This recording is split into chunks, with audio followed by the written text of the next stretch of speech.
ये देखो बच्चों, जेई एडवांस 2022 का paper 1 question number 13। 6 charges are placed around a regular hexagon of side length a. एक regular hexagon है जिसका साइड लेंथ है ए। 6 चार्जेज को उसके अराउंड प्लेस किया गया है as shown in the figure. एक फिगर बनाकर दिखाया है। फिगर ये है, ये एक रेगुलर हेक्सागन है, इसका साइड लेंथ है ए। ये हेक्सागन का सेंटर है और 6 चार्जेज को प्लेस किया गया है। एक यहाँ Q, Q, यहाँ X, यहाँ Q, यहाँ Q और यहाँ पर Q। यहाँ से ऐसे करके जो लेंथ दिया है यहाँ पे ये परपेंडिकुलर बना रहा है और ये लेंथ फिगर में बराबर दिखाया है। पढ़ते हैं क्वेश्चन को। 5 of them have charge Q and the remaining one has charge X। 5 charge का वैल्यू है Q और 1 चार्ज का वैल्यू है X। फिगर में हमने देखा। The perpendicular from each charge to the nearest hexagon side passes through the center O of the hexagon and is bisected by the side। क्या कह रहा है कि इस हेक्सागन में इस चार्ज से इस सेंटर पॉइंट को मिलाओगे तो ये लाइन इसके परपेंडिकुलर होगा और बाइसेक्ट करता है ये साइड। इसी तरह से इसको यहाँ से मिलाएंगे तो ये परपेंडिकुलर होगा और बाइसेक्ट करेगा। इधर भी वही हाल, इधर भी वही हाल, इधर भी वही हाल, इधर भी वही हाल। ठीक, क्वेश्चन तो समझ में आ गया। अब इसमें ऑप्शन क्या क्या कह रहा है जब एक्स क्यू होगा तो इलेक्ट्रिक फील्ड का मैग्नीट्यूड बताना है, ओरिजिन ओ पर कितना होगा। एक्स माइनस क्यू होगा तो कितना होगा बताना है, एक्स 2q होगा तो कितना बताना है, एक्स माइनस 3q होगा तो कितना बताना है।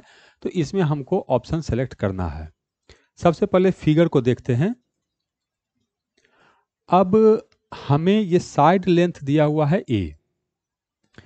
देखो ये हमको साइड लेंथ दिया हुआ है ए, तो सबसे पहले ये वाला लेंथ हमें कैलकुलेट करना पड़ेगा कि ये कितना है।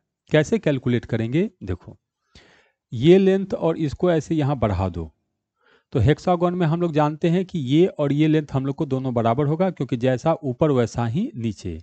और इसको मैं यहां से ऐसे मिला दे रहा हूं ऐसे। तो ये लेंथ है हम लोग को ए, ये लेंथ है हम लोग को ए, और हेक्सागन में ये एंगल होता है हम लोग को 120 डिग्री।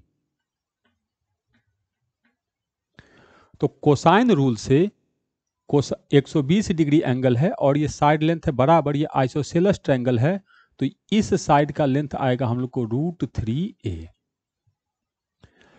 तो इसका जो आधा है ये लेंथ आएगा हम लोग को √3a/2, ये लेंथ आएगा हम लोग को √3a/2। इसका मतलब यहाँ से यहाँ जो डिस्टेंस होगा वो तो √3a ही होगा। तो उसको मैं यहाँ फिगर में बना रहा हूँ कि ये जो लेंथ है ये होगा हम लोग को √3a। और मैं इस हेक्सागन को हटा दे रहा हूँ क्योंकि मुझे साइड लेंथ कैलकुलेट हो गया, तो मुझे बाकी चीज़ों से मतलब नहीं है। तो इस साइड लेंथ का तो काम हो गया, हमें तो चार्ज से मतलब है, तो ये हेक्सागन का अब कोई पर्पस नहीं है। ऐसे ये हेक्सागन अब काम खत्म, साइड लेंथ हमने कैलकुलेट कर लिया। ठीक, ये हो गया। तो अब हमको यहाँ से सेंटर ओ का जो डिस्टेंस है वो दिया हुआ है √3a। यहाँ से भी सेंटर ओ का जो डिस्टेंस होगा वही होगा √3a। यहाँ से सेंटर ओ का जो डिस्टेंस होगा √3a। यहाँ से सेंटर ओ का जो डिस्टेंस होगा √3a। इधर भी डिस्टेंस होगा √3a और इधर भी डिस्टेंस होगा √3a। यहाँ पर चार्ज अलग अलग है। अब हमें ये इलेक्ट्रिक फील्ड बताना है सेंटर पर। तो अलग अलग केस है, तो अलग अलग केस के लिए हम लोग अलग अलग सिचुएशन बना सकते हैं। पहले कुछ सिमेट्रिकल चीज़ें हम लोग देख लेते हैं।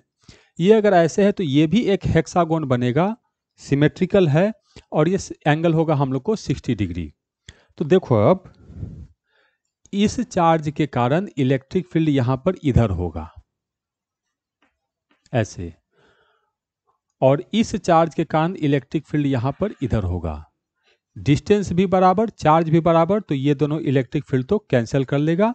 तो मतलब ये दोनों चार्ज के रहने न रहने से कोई अंतर नहीं पड़ रहा है, ये एक दूसरे को तो खत्म कर दिया। तो मैं भी इसको खत्म कर दे रहा हूं। ये दोनों चार्ज आपस में बैलेंस कर लिया। इसी तरह से इस चार्ज के कारण यहां पर इलेक्ट्रिक फील्ड होगा इधर, और इस चार्ज के कारण इलेक्ट्रिक फील्ड होगा इधर। चार्ज का मैग्नीट्यूड सेम है तो दोनों, और लेंथ भी सेम है, तो ये दोनों आपस में बैलेंस कर लेगा। तो ये दोनों तो खत्म हो गया। अब ये हमको केवल बचा है, ये हो गया हम लोग को सेंटर, इधर √3a। तो अलग अलग सिचुएशन में हम लोग को पूछ रहा है, तो देखते हैं, सिचुएशन ड्रॉ करते हैं। फर्स्ट कह रहा है कि यहां x चार्ज लेना है q। तो जब मैं यहां चार्ज लूंगा q, तो इसके कारण इलेक्ट्रिक फील्ड तो इधर होगा, और इसके कारण इलेक्ट्रिक फील्ड इधर होगा। हाँ जी, बिल्कुल सही बात। डिस्टेंस भी बराबर है, चार्ज भी बराबर है, तो इलेक्ट्रिक फील्ड तो 0 हो जाएगा। तो O पर 0, तो पहला ऑप्शन तो सही है। दूसरा कह रहा x इक्वल टू -q लो। x इक्वल टू जब -q लेंगे तो इलेक्ट्रिक फील्ड इधर नहीं होगा, इसके कारण इलेक्ट्रिक फील्ड भी इधर, और इसके कारण भी इलेक्ट्रिक फील्ड इधर होगा। तो ये कितना होगा देख लेते हैं।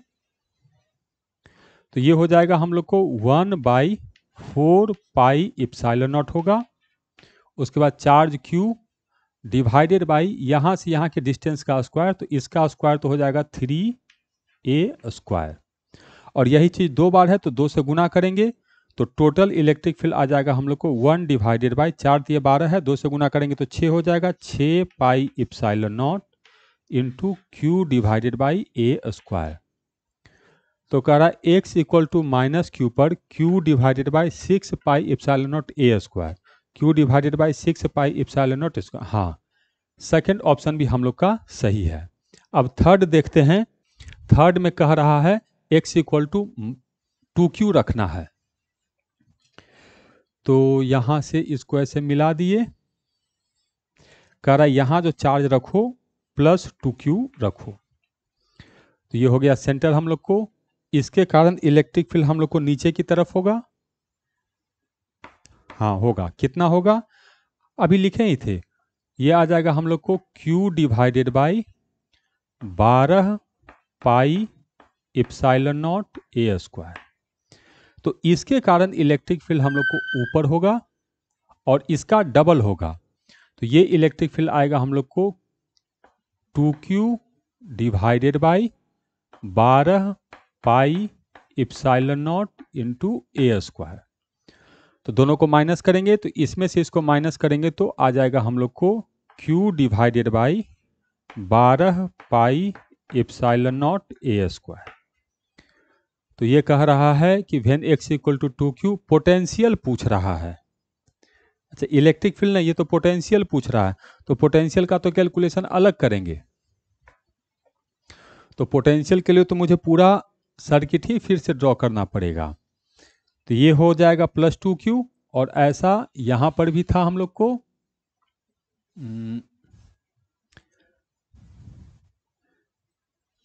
एक यहां पर था, एक यहां पर था, एक यहां पर था, और एक यहां पर था। ऐसे यहां चार्ज q, यहां चार्ज q, यहां पर भी चार्ज q, यहां पर भी चार्ज q। तो यहां पोटेंशियल लिखेंगे तो सबके कारण होगा, ये डिस्टेंस है तो इसके कारण पोटेंशियल लिखेंगे तो हो जाएगा 1/4 पाई epsilon not charge q divided by distance, तो √3a।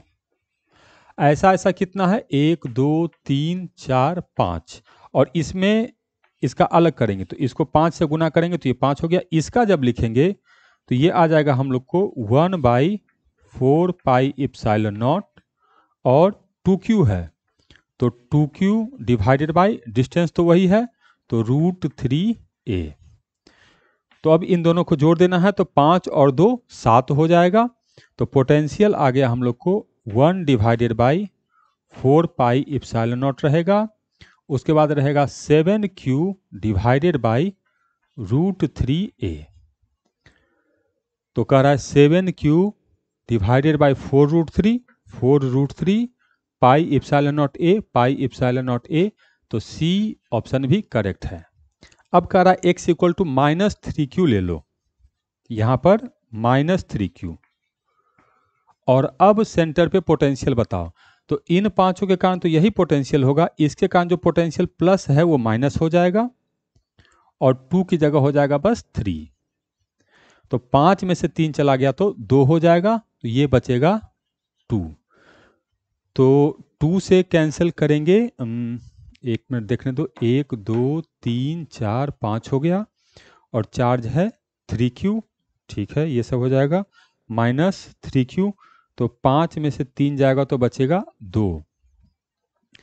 तो ऊपर में लिख दिया है 3, नहीं 2 होगा। तो ये ऑप्शन हम लोग को गलत हो गया। तो करेक्ट आंसर है हम लोग का ए, बी और सी। डी आंसर हम लोग का सही नहीं है। तो बहुत टफ क्वेश्चन नहीं है ये, आसान सा क्वेश्चन है, केवल एक एक स्टेप में हम लोग को कैलकुलेशन करना है। देखते हैं इसमें बच्चों का रिस्पांस क्या रहा। 42,979 बच्चों ने इसको अटेम्प्ट नहीं किया है। 40,000 से ऊपर 43,000 बच्चों ने इसको अटेम्प्ट नहीं किया है। 32,000 बच्चों का सही हुआ है, फुल करेक्ट रिस्पांस है। तो ये तो बहुत अच्छा नंबर है। 32,000 अगर स्टूडेंट का ये सही हो रहा है तो मैं क्वेश्चन को इजी कहूँगा। 20,000 बच्चों का गलत हुआ है, और पार्शियल करेक्ट रिस्पांस जो है वो 61,000, ये यहाँ कुछ गलत डाटा आ गया है। हाँ, पार्शियल करेक्ट रिस्पांस जो है इसमें कुछ गलती हुआ है, इसको देखना पड़ेगा ये नंबर को, ये नंबर बहुत कम रहेगा। हाँ, पार्शियल करेक्ट या मे बी सही हो सकता है। तो कुल मिला के मैं कहूँगा ये क्वेश्चन जो है वो इजी है, क्योंकि 32,000 बच्चों का सही हो रहा है, गलत होने वालों की संख्या 20,000 है, कम है। नॉट अटेम्प्टेड तो वो तो हमेशा इस तरह से रहता ही है, ज़्यादातर स्टूडेंट अटेम्प्ट करते ही नहीं है। आसान सवाल दो चाहे टफ सवाल दो, उनको बहुत कम क्वेश्चन अटेम्प्ट करते हैं। तो इस क्वेश्चन को मैं इजी में ही रखूँगा।